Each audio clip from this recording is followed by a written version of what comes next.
Hello everyone. इस video में कुछ कड़वे सवाल हैं और उनसे भी कड़वे कुछ जवाब। अगर आपका दिल कमजोर है तो वीडियो को यहीं रोक सकते हैं, क्योंकि हो सकता है आपको ये सच्चाई रास ना आए।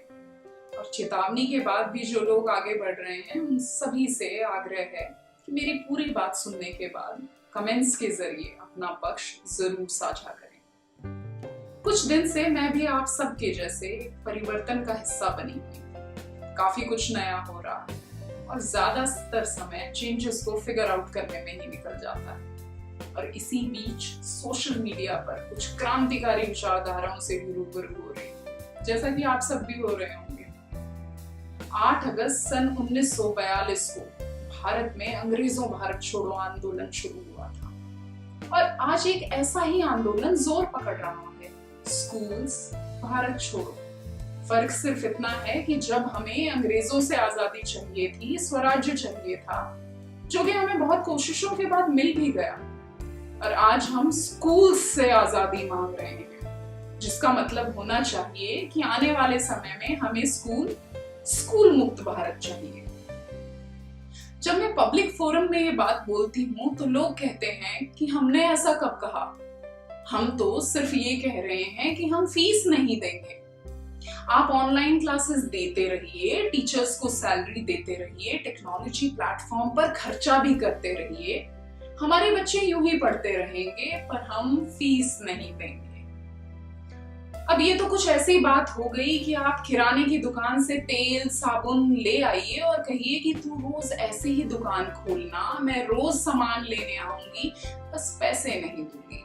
बाकी तेरी दुकान खोलने में मुझे कोई प्रॉब्लम नहीं है, तू रोज नया नया सामान लाके दुकान का स्टॉक बराबर मेंटेन करके रखना, और हो सके तो सामान घर पर छुड़वा दिया करना। मैं बिल्कुल नहीं कह रही कि इन सब बातों में कोई लॉजिक नहीं है, बेशक है।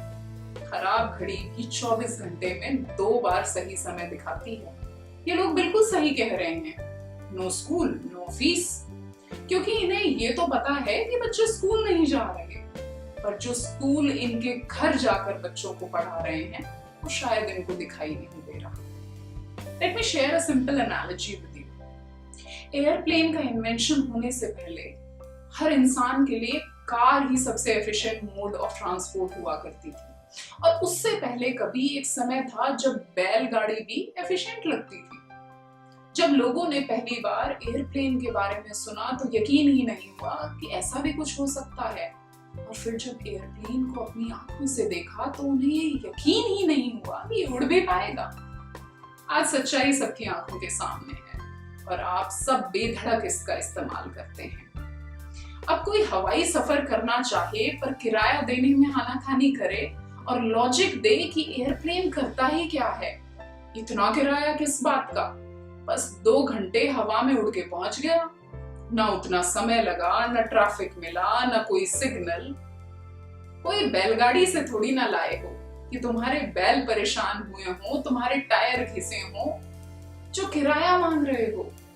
इसी तरह पढ़ाई अगर टेक्नोलॉजी के जरिए घर बैठे हो रही है तो हम नहीं मानेंगे। ऐसे कैसे? ना रोज बच्चे स्कूल जा रहे हैं, ना उनकी ड्रेस गंदी हो रही है, ना बच्चों को सुबह सुबह ऊँघते हुए आधी बार खाए आधी बार बिना खाए स्कूल जाना पड़ रहा है, ना घंटों बसों में सफर करना पड़ रहा है, बस पढ़ाई ही तो हो रही है, बाकी तो कुछ भी नहीं हो रहा है। जैसे पेरेंट्स पढ़ाई के लिए नहीं बल्कि बाकी सब चीजों के लिए बच्चों को स्कूल भेज रहे थे। थोड़ा विचार करते हैं कि क्या बदला है स्कूल्स के लिए, टीचर्स के लिए और पेरेंट्स के लिए। स्कूल आज भी पूरा इंफ्रास्ट्रक्चर प्रोवाइड कर रहे हैं, टीचर्स अभी भी पूरा दिन क्लास ले रहे हैं, डाउट्स क्लियर कर रहे हैं, होमवर्क दे रहे हैं, टेस्ट दे रहे हैं, रिजल्ट प्रिपेयर कर रहे हैं। और पेरेंट्स के लिए क्या बदला है? उनका बच्चा आज भी उन्हीं टीचर्स से पढ़ रहा है, समझ रहा है, आगे बढ़ रहा है। हाँ, बेशक वो ये सब अपने घर के कंफर्ट जोन में कर रहा है। ईज ऑफ डूइंग समथिंग का कंसेप्ट यहाँ कोई मायने ही नहीं रखता। हम काम को हुआ जब ही मानेंगे जब वो मुश्किल से हुआ हो। मजे की बात तो ये है कि मुश्किलें भी उन्हें अपनी ही बढ़ानी हैं, क्योंकि टीचर्स तो आज भी बहुत मुश्किल से काम कर रहे हैं। अगर किसी की जिंदगी आसान हुई है तो वो है स्टूडेंट्स की, पेरेंट्स की। नॉर्मल टाइम में अगर एक टीचर 6 घंटे काम करता था तो वो आज 12 घंटे काम कर रहा है।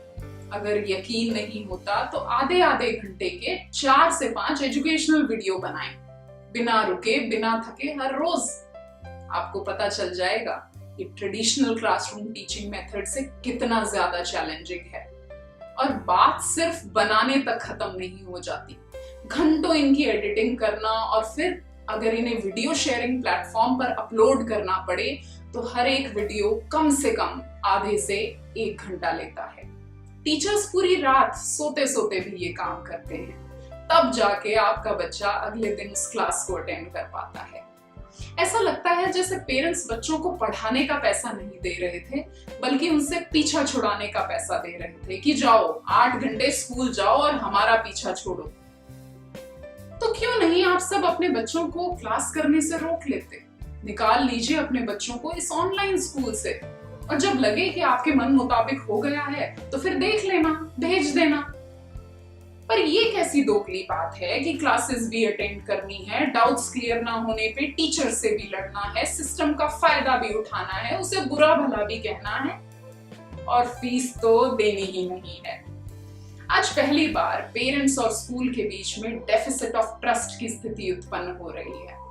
जो पेरेंट्स पढ़े लिखे हैं, समझदार हैं, कॉर्पोरेट्स में काम कर रहे हैं, पब्लिक सिस्टम में रिस्पॉन्सिबल पोस्ट पर काम करते हैं, वो ये समझ सकते हैं कि ट्रस्ट डेफिसिट कितना खतरनाक हो सकता है। मैं जानती हूँ कि सब ऐसे नहीं हैं, पर कुछ रॉन्गली मोटिवेटेड लोगों की वजह से ये परिस्थिति खड़ी हो जाती है। अब आप एक बात सोच के बताइए कि हम खिलाफत किसकी करते हैं, जो हमें नहीं चाहिए, जिसे हम मिटा देना चाहते हैं, जिसके बिना हम रह नहीं सकते।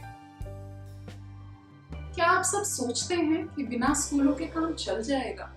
चलो जिसका स्कूल है वो कोई बिजनेस कर लेगा, टीचर्स भी कुछ ना कुछ करके अपना काम चला ही लेंगे। पर क्या बच्चे बिना स्कूल्स के फॉर्मल एजुकेशन ले पाएंगे?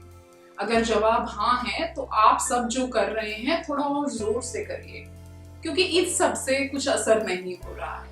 और अगर आपका जवाब ना है तो कुछ बहके हुए लोगों के बहकावे में ना आए और सिस्टम को बेहतर बनाने में अपना योगदान दीजिए। ये मुंह छुपाने या मुंह मोड़ने का वक्त नहीं है, ये हाथ बढ़ाने का वक्त है। मेरी बातों को ध्यान से सुनने के लिए आप सभी का सह आदर अनंत आभार।